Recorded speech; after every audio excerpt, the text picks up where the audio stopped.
Welcome back. This is the third part of the tutorial.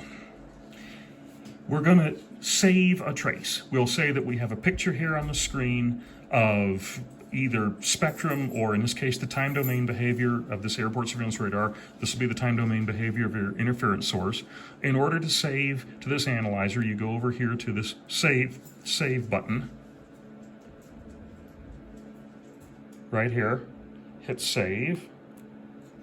All right, and we're going to come back over here, and you want to save trace plus state. That's the second button down here, trace plus state, and then we're going to hit name on register 4. It's available, nothing's there. So we're going to go to register 4, we're going to hit name, and we'll type in, we'll say McMurdo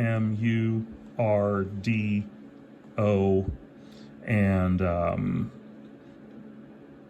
space INTERFERENCE, whatever name you like, McMurdo interference, then hit the done button.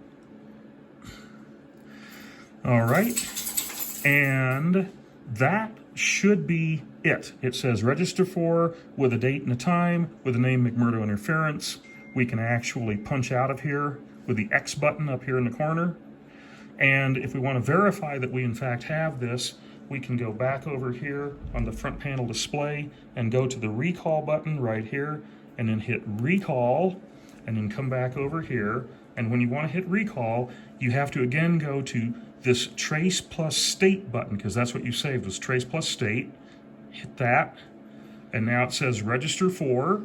So hit register 4 soft key here. It says recalled trace register 4, and there's your data all recorded.